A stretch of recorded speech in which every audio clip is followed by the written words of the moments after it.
There are footballers who become legends because of the goals they score. Others are remembered for impossible dribbles, outrageous skills, or moments of magic. But once in a generation, a player comes along who changes the meaning of an entire position. A player so extraordinary that even the greatest strikers in history feared seeing his name on the team sheet. His name was Franco Baresi.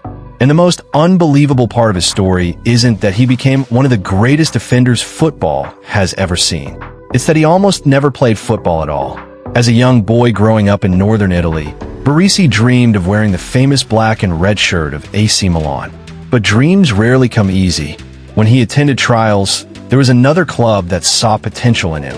Inter Milan offered him an opportunity. AC Milan didn't. They believed he was too small, too weak, and simply not physically built for top-level football.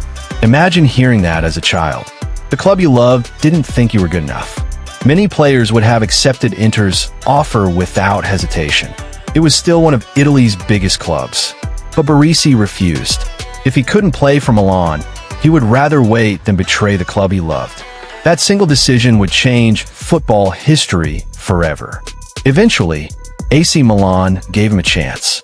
It wasn't because he looked like the strongest defender.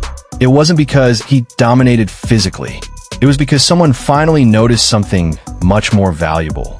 His intelligence, his anticipation, his courage. Baresi understood football in ways that many experienced professionals never could. He made his first team debut as a teenager, and almost immediately it became clear that Milan had discovered something special. He wasn't the tallest defender. He wasn't the fastest.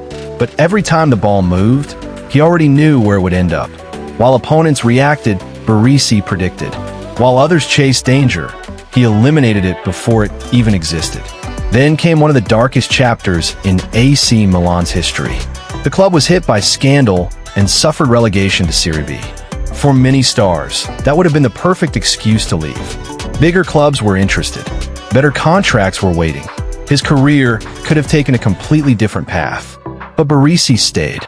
Not because it was the easy decision, because loyalty meant more than trophies.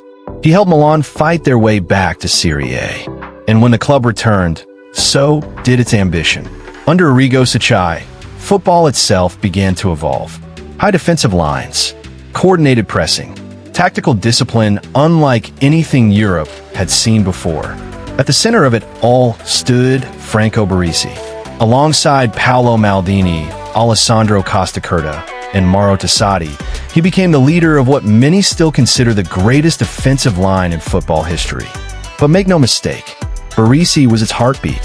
His offside trap became legendary. Opponents believed they had timed their runs perfectly, only to see the assistant referee's flag rise once again. It wasn't luck. It was precision measured down to fractions of a second. Baresi controlled an entire football pitch with nothing more than his positioning and his voice. The greatest strikers in the world struggled against him. Diego Maradona, Marco van Basten in training, Gary Lineker, Jurgen Klinsmann. Countless others arrived full of confidence and left frustrated. Not because Baresi bullied them physically, but because he outthought them. Every movement had already been calculated. Every passing lane had already been closed. By the late 1980s and early 1990s, AC Milan had become the team everyone feared. They won Serie A titles, European Cups, Intercontinental Cups. They dominated not through chaos, but through perfection. And perfection had a captain.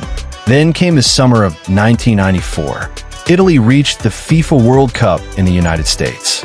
Baresi, now 34 years old, was leading his country with the same calm authority he had shown for Milan. But disaster struck. During the group stage, he suffered a serious knee injury. Doctors believed his tournament was over. For most players, that would have been the end. But Franco Baresi wasn't like most players. Against every expectation, he recovered in just 25 days. An injury that normally required months suddenly became a race against time. He returned for the World Cup Final against Brazil. Imagine the pressure.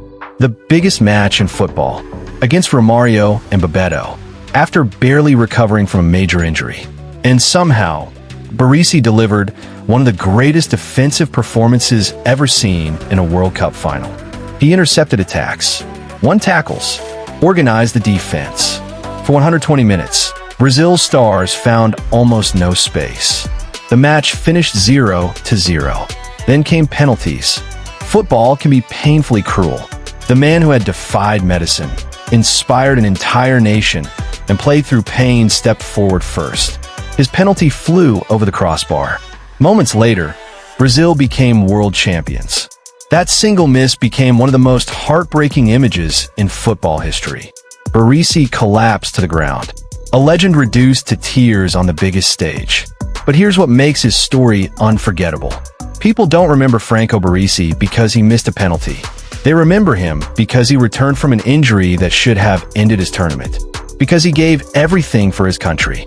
Because even in defeat, he showed what true greatness looked like. Years later, Paolo Maldini would become Milan's next iconic captain. Many defenders would follow. Some would be faster, some stronger, some would score more goals. But very few would ever control a football match the way Franco Baresi did. He proved that defending isn't about violence. It's about intelligence, timing, leadership, sacrifice. When he finally retired after more than 700 appearances for AC Milan, the club made a decision that spoke louder than any trophy. They retired his famous number 6 shirt, not because numbers matter, but because they believed no one else should carry the responsibility of wearing it after him. That honor wasn't given for a single season. It wasn't given for one trophy or one unforgettable match. It was earned through 2 decades of loyalty, excellence, and leadership that transformed an entire football club. Today, defenders are judged by tackles, pace, and statistics. But if you ask the greatest coaches, players, and historians who truly mastered the art of defending, one name will always be mentioned. Franco Baresi. He never chased fame. He never needed controversy. He simply mastered his craft until the entire football world had no choice but to admire him. Because sometimes, the greatest legends aren't the ones who score the winning goal. Sometimes, they're the ones who make sure the goal never happens in the first place. The boy AC Milan once believed wasn't good enough became the man who defined the greatest era in the club's history. Today, the voice that once commanded Milan's legendary defense has fallen silent. On July 31st, 2026, Franco Baresi passed away at the age of 66, leaving the football world in mourning. But legends like Baresi never truly disappear. Every perfectly timed tackle, every intelligent interception, and every young defender who chooses brains over brute force carries a piece of his legacy. San Siro may never hear his commands again, but football will never stop telling his story. Franco Baresi didn't just defend a goal. He defended the very soul of the game. Rest in peace, Capitano.